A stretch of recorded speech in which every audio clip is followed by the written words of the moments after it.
വെണ്ട മുളകിട്ടതാണ് ഇന്ന് തയ്യാറാക്കാൻ പോകുന്നത്. പാത്രം ചൂടായിട്ടുണ്ട്. ഒരു ടേബിൾ സ്പൂൺ എണ്ണ ഒഴിച്ച് വെണ്ടയ്ക്ക വഴറ്റിയെടുക്കാം.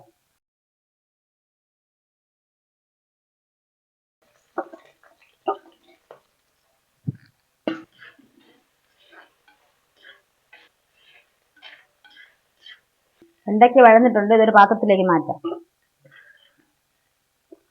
ഇതേ പാത്രത്തിൽ തന്നെ ഒരു ടേബിൾ സ്പൂൺ വെളിച്ചെണ്ണ ഒഴിച്ച് ചൂടാക്കാം. ഇതിലേക്ക് ഒരു സ്പൂൺ ഉലുവ ചേർത്ത് പൊട്ടിക്കാം.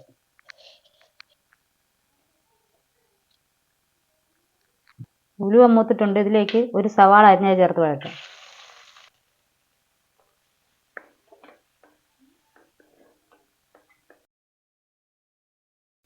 സവാള വഴന്നിട്ടുണ്ട്. ഇതിലേക്ക് ഒരു ചെറിയ കഷ്ണം ഇഞ്ചിയും 10 അല്ലി വെളുത്തുള്ളിയും ചതച്ചത് ചേർത്ത് കൊടുക്കാം.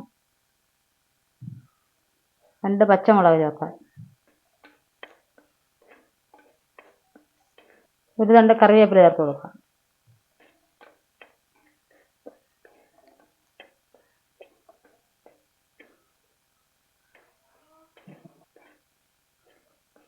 ഇനി ഇതിലേക്ക് പൊടികൾ ചേർത്ത് കൊടുക്കാം.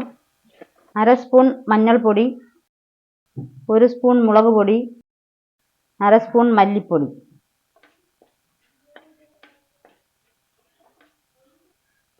പൊടികളെല്ലാം നന്നായി മൂത്തിട്ടുണ്ട്. 2 തക്കാളി അരിഞ്ഞതും നേരത്തെ വഴറ്റി വെച്ച വെണ്ടയ്ക്കയും ചേർത്ത് കൊടുക്കാം.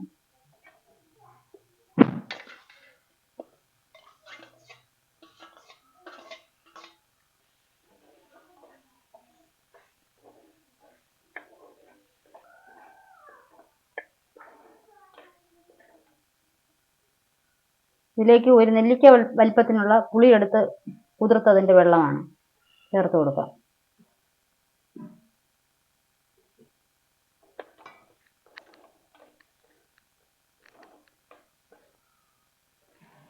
ഇതിലേക്ക് ആവശ്യത്തിന് വെള്ളം ചേർക്കാം.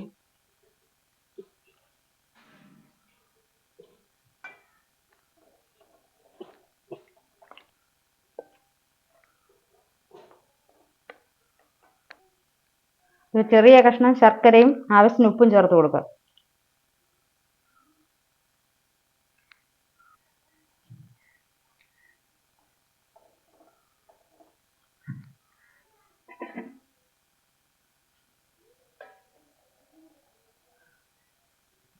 കറി തിളച്ച് കുറുകിയിട്ടുണ്ട്. ഇത് ഇറക്കി മാറ്റിയിട്ട് കടുക് വറുത്തൊഴിക്കാം.